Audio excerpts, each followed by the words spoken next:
Welcome into SportsZone All Access here on this Monday, February the 16th. We are already on the back half of February.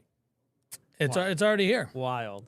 It's amazing how fast this month goes. We put a little good weather out there with the fact it's busy season in the sports department, with the fact that it's a short month, and it just flies. It does. 2 weeks away from the NSIC Tournament Championships tomorrow. 2 weeks away from the Summit League Tournament on Wednesday. Less than 2 weeks away from state wrestling. We are officially about a week away from the beginning of girls playoff basketball. It's all here. Wild. And yet it feels like it's the second half of April outside. That it does. Maybe even May. It is gorgeous outside. Enjoy it. Enjoy it. Scott Mott said, I was talking to him today, it's going to get cold this week. So he said it's going to get to the 30s, which he said is normal, but he's like, compared to the 60s we've been having, you might not like it. Anyway, let's talk about some other hot stuff that was going on. I'm talking about hot shooting. The SDSU women, man, they were really hot shooting the ball, especially Emily Fox going for a career-high 26 in a win over Kansas City. And, you know, we do our Countdown to Summit League show. Don't miss that every Wednesday. But, Ian, you know, this Kansas City team is struggling, right? They're towards the bottom of the conference. They came to South Dakota and actually held their own in an overtime loss against USD and Vermilion, then came up the interstate to play SDSU, and wow, the Jacks had led 32-10 at the end of one. They led 54-17 at the end of two and just blew out the Roos. 60% shooting from three-point land, 15 three-pointers for the team. You mentioned Emily Fox with that career high at 26. Her previous career high was in the low teens. So she blew past that, 7 of 9 from three-point land for the sophomore. Madison Mathewitz getting in on the act as well, 18 points for her. This was just a complete get-right game offensively for SDSU. You're going to have those games where the ball just falls through the basket every single time you touch it and shoot it, and that's exactly what Saturday was for SDSU. Well, and it was, especially for Emily Fox, 26 points, the game high in the contest. Not often do they put up 93, and Brooklyn Meyer was their fourth leading scorer. But they did because she was on fire. Here's what Coach and her had to say after the game. She's been a little bit hesitant here and trying to, in between, should I attack or should I shoot it? And we just like her when she shoots it without ever thinking twice about it. And when she does that, she's going to make a lot of them. I feel like I just kind of got flowing, and then obviously our ball movement was really good, and that kind of opened me up. I don't know if she needed to be opened up or not, but she hit them. I mean, 7 3-pointers in a win. And she's a really efficient three-point shooter.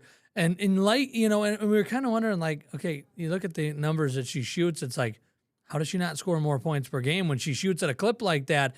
And then you hear Aaron Johnston just say, well, she doesn't shoot as much as we'd like to. And that opened your eyes. Oh, they just need to be a little more aggressive. And she did against Kansas City, maybe opened up something, and that's what they're looking for. They've had Mathewitz, they've had Meyer. They have not had really a consistent number 3 scorer, especially one that can just sit there and knock down tray balls like she did, and that this will be big for them, really big for them in postseason play if she can play like this. Well, and she's also coming back from injury. She missed a couple of games this season, so getting back into the flow, getting that confidence up. Also being a sophomore, she's still young. She still has 2 more years of eligibility after this one. So all of that combined, she's starting to figure it out at the college level and going to be playing a big role for SDSU down the stretch here. Big games coming up the final couple of weeks of the regular season against USD, against NDSU, and then, of course, Summit League tournament time. So for state, you're hoping that this is just the beginning for Fox. Yeah, this week they get Oral Roberts, who we know is in the middle of that pack. Not a bad team. You come out playing bad basketball, they could beat you. A struggling Denver team, and then next week is the big one. They're at NDSU on Wednesday and then host USD on Saturday. And right now it sure looks like that USD-SDSU game could be who's the 2 seed, right? So we'll certainly find out next week how well these Jackrabbits are going to be playing. entering the Summit League tournament. Let's talk hockey. That's the rest of our party. We're talking hockey. I was wondering, this ref really tried to break it up. Got into a bad spot there, Ian. I don't know if I would have done that. But, hey, the fighting Wiener Dogs, man, they are good. When they get something about these crowds, and we know, they don't see these crowds in the USHL very often. And 11,000 people, they one-upped what they did last year. I think that guy came up short of the finish line. Anyway, they one-upped what they did last year, Ian, and it was pretty cool to kind of watch this happen and watch what they've done with this. And, man, they don't lose very much when they put this crowd in here and that team on the ice. No, they don't. They scored early in this game, 3 goals in the first period, and then coasted from there as for the game itself. And we know that when they don those Wiener Dog jerseys, they play well. There's just an electricity in the crowd and in the Premier Center that you don't see at every other game. So it's fun to see. Second year in a row, we also get a fight, as you saw it right there. Last year was the goalie fight. This year wasn't quite the goalie fight, but still just an electricity that you don't often see, and it's a lot of fun. Okay, so what are we going to see here in just a moment? What do we see from the final Wiener Dog race? Who was the winner this year? It was Simon knocking off the reigning champion. Is it the one that stops at the line or the one that runs through the line? So the center line is the winning line, not the tape right there. Okay. He comes up to a halt right before the tape. It looks like he comes up just short. Some film here. Looks like he comes up just short, but as you can see, so he sprints across the blue line, and there's the center line. The center line's right behind him here. Exactly. The tape is where the owners have to stay behind. Exactly. And so even though here it looks like he came up short, he's actually the winner. So Right. And that was a big controversy at the Premier Center. A lot of the fans didn't realize that. I didn't either. I didn't realize it right on the ice. I thought, wait, wow, like that dog's going to have the lead the whole race and then come up short. And then they announce it and they say he's the winner. And everyone started to boo, not realizing what it was. So then during one of the timeouts in the third period, they threw up on the board at the Premier Center the replay of it and drew the line on the center line with an arrow pointing that said finish. And then you see that then everyone was like, oh, right, okay, that makes sense. Yeah. So, yeah, they know how to play good hockey when they turn into the fighting Wiener Dogs. And here we go. First thing we've ever done on SportsZone All Access. We've done film study and breaking down things we've seen before. Today we broke down the Wiener Dog races. So what else would you? My favorite film session of the year. I can guarantee you that. All right. We'll see if we have any more. Might have to wait a year to do it. Let's talk the Augustana hockey team. Man, they did not look good on Star Wars night. It was Friday the 13th, and yeah, they had some bad luck on Friday the 13th. I don't know if somebody walked under a ladder or crossed a black cat. I don't know, but it was not working, Ian. They gave up over 40 shots. They lost 1-0. Somehow, I think Coach Kotai kept them in that game on Friday. And then Saturday, much different story. Came out, picked up a 4-2 win over Bowling Green.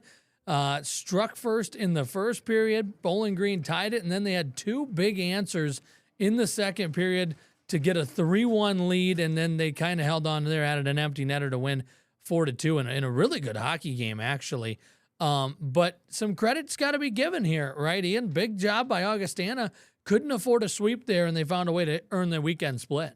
No, they couldn't, especially with how well they've played at home all season long, finishing, I believe, 14-2-3. So that was just their second loss at Midco Arena all season on Friday night.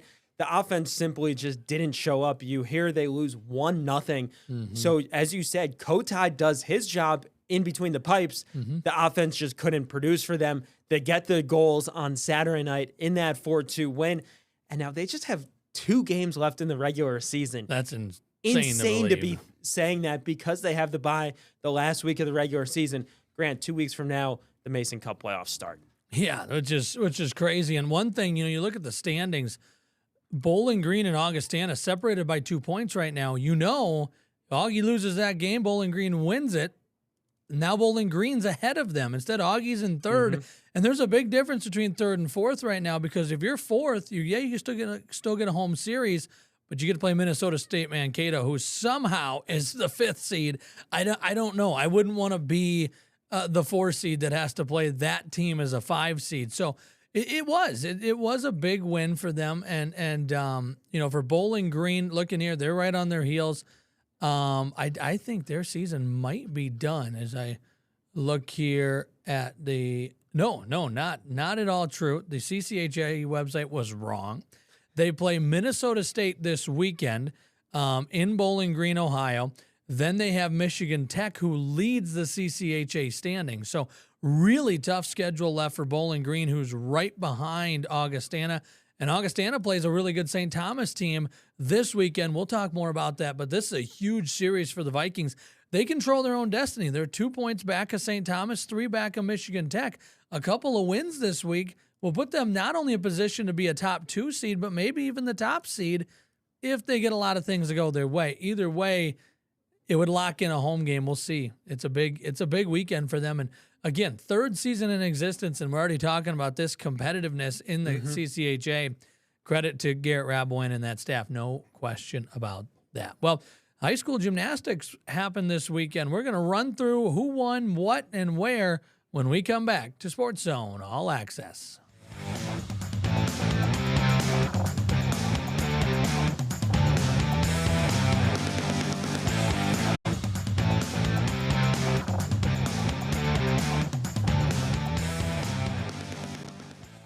Welcome back to SportsZone All Access. And we had a good conversation about some hockey and breaking down some Wiener Dog races. If you just joined us, you watch this on demand. It was fun. But, you had state gymnastics this past weekend. Had some dominant performances on the individual side Saturday, but we're going to talk about the team side on Friday. And not a ton of surprise. The SDSU Hendricks girls gymnastic team does it again as they pick up the state championship, their 4th in a row. Just another impressive showing by the Red Hawks. Neither of these highlights were from the Red Hawks. In fact, this is from a really good Parkston, Ethan, Hanson, Mount Vernon team that really put the pressure on them. Lost by less than 3 points, but Maggie Hausman, the leader right here, she was the all-around state champion. She was fantastic to help the Red Hawks win their 4th in a row, Ian, and a dynasty that Sherry Johnson's kind of got building up there right now. That's the case, and they're so young, too. They're going to be so good young for a really long time. Looking at their roster, it's all 7th, 8th, 9th graders, so the sky is the limit for this group. And Coach, after the meet, talked about that, about how she loves getting those young girls and developing them. And they come into the program already obviously really good, right, and then they just enhance as they go through their high school careers. So, I mean, we could be talking about not just a 4-peat right now, but 6, 7, 8, 9 championships in a row when this group gets done. Yeah, it's hard to know. They have 20 athletes on the roster. 15 of them are 9th grade or younger. Insane. So that means you're looking at 15 of them that have at least 3 years. And they have a lot of 8th and 7th graders on here as well. You saw Maggie Hausman. She was fantastic. She's a freshman. She was great, And so Raya Hartung, another one that was right there with Hausman as one of their top leaders. She's an 8th grader. So, yeah, a lot of future with this team. We have a full story coming up on them tonight on KELOLAND Sports at 10 o'clock. But let's talk double A's, where Harrisburg was really good in this as well. This one was close. It was close between them, and I believe Mitchell was 2nd place. And this was a good one, but a name that we know, and I remember hearing her name and going, yes, we've seen her have success.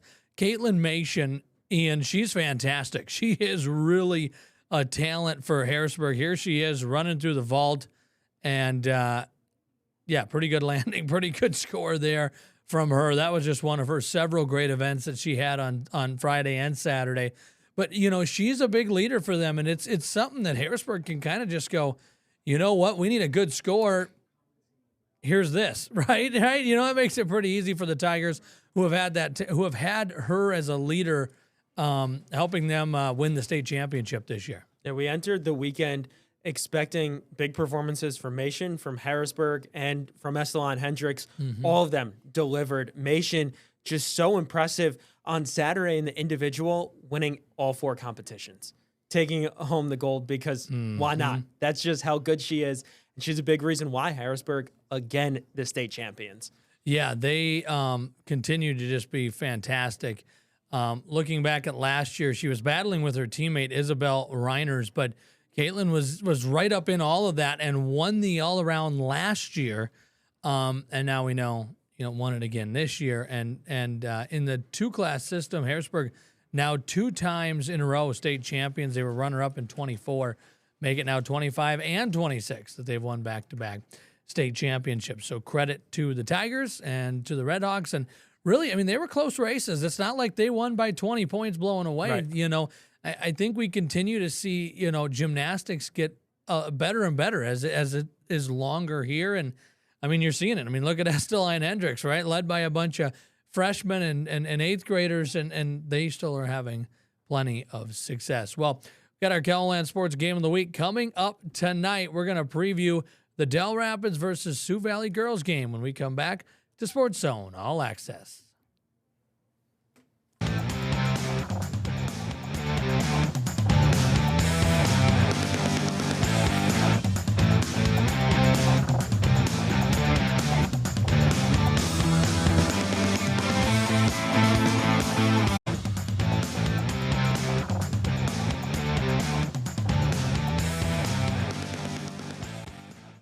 Welcome back, SportsZone All Access here on this Monday. And we don't have typically Monday games, but we've got one this week. Our KELOLAND Sports Game of the Week is back tonight. We get to make a trip right up Cliff Avenue and Highway 115 and into Del Rapids, where the Warriors, having themselves a pretty good season, are going to take on number 6 Sioux Valley. And this Del Rapids team has aspirations of maybe making it to a SODAC 16. Sioux Valley is number 6 in the state. They sure think they'd like to make it to the SODAC 16.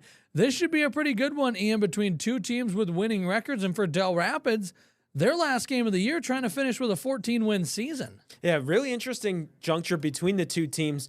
Sioux Valley has 3 games this week. This is the first of their 3. For Del Rapids, it's their regular season finale. Mm-hmm. And just looking at the Cossacks, they've put up an impressive resume this season.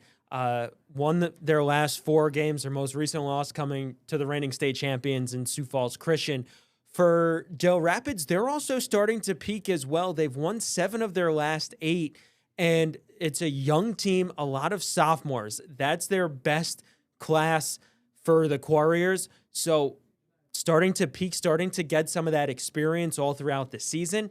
And now they have a really tough test in Sioux Valley. Yeah, this Sioux Valley team is good. 6th best scoring offense in the state, 60 points per game. I had a chance to shoot one of their quarters this year against McCook Central Montrose. I bet if we asked the coach, he probably would have said that was their worst quarter of the season. They only scored 2 points in that quarter, then went on to come back from behind and beat a good McCook Central team. Their defense isn't bad, 41 points a game, scoring margin at plus 19.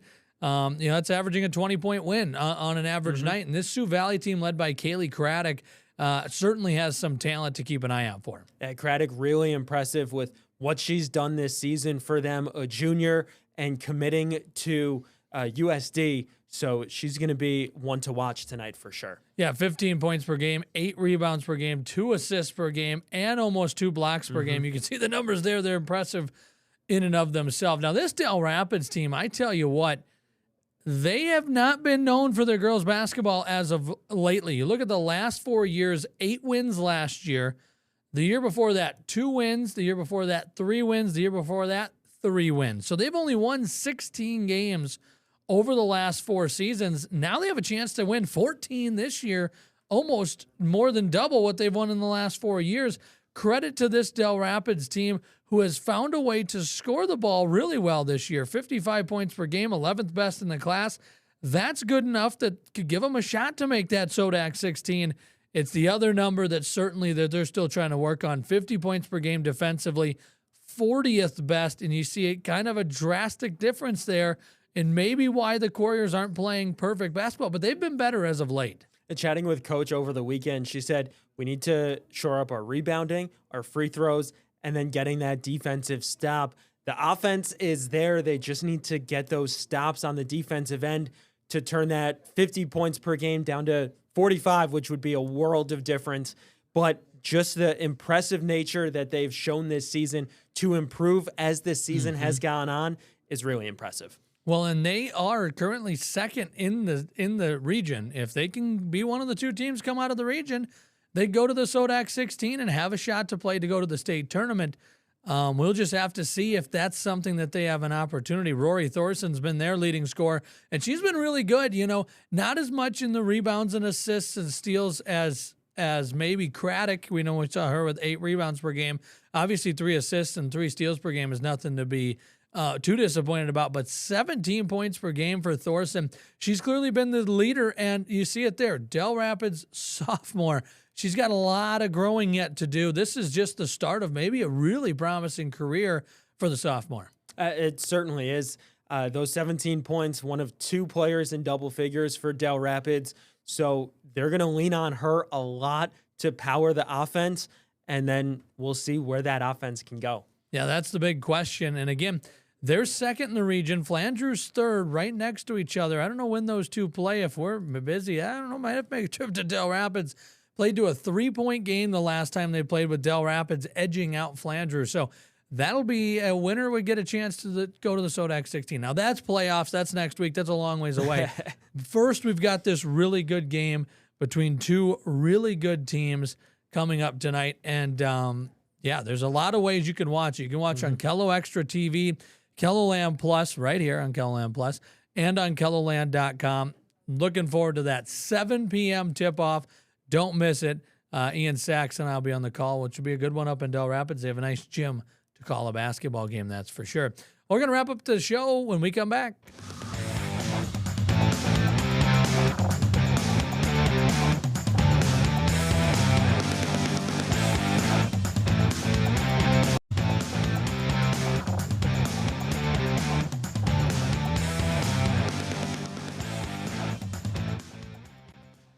Welcome back to SportsZone All Access. Let's wrap up today's show by telling you what you can see tonight on KELOLAND Sports. We'll talk with the Esteline Hendricks gymnastics team who won their 4th straight state championship. They're doing some good things, so we sat down and talked with them after their win.